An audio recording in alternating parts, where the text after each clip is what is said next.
টুনটুনি সংসারে আপনাদের স্বাগতম। আজকে একটি সাদামাটা মাছের ঝোল রান্না আপনাদের সাথে শেয়ার করব। কম তেল মশলায় সবজি দিয়ে মাছ রান্না।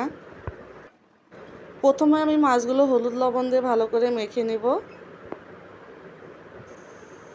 কড়াইতে তেল দিয়ে মাছগুলো আমি ভালো করে ভেজে নেব।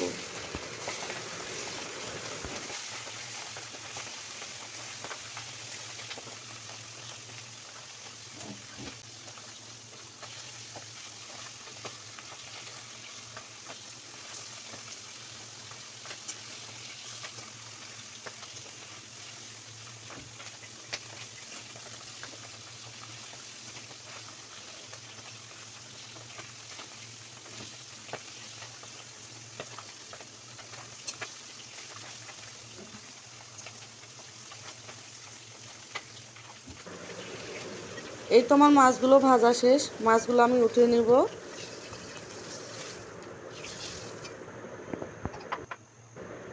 এরপর মাছটি রান্নার জন্য বেগুনগুলো আমি ভালো করে ভেজে নেব।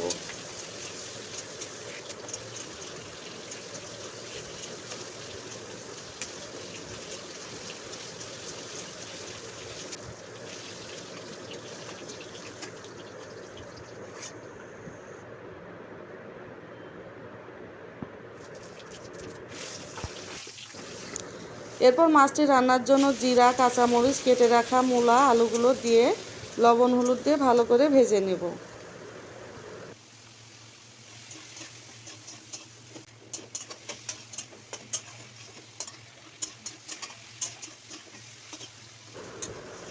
সবজিটি ভাজা হয়ে গেলে 1 টেবিল চামচ আদা জিরা বাটা আর 1 টেবিল চামচ শুকনো লঙ্কা গুঁড়া দিয়ে জল দিয়ে ভালো করে সবজিটা আমি কষিয়ে নেব। এরপর ভেজে রাখা বেগুনগুলো দিয়ে দিব।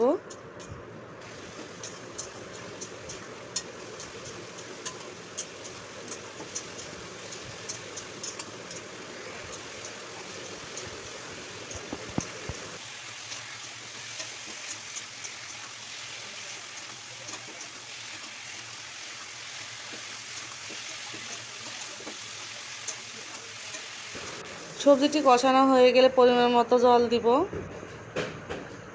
দিয়ে স্বাদ মতো লবণ আর হলুদ দিয়ে দিব। এরপর ভেজে রাখা মাছগুলো দিয়ে দিব।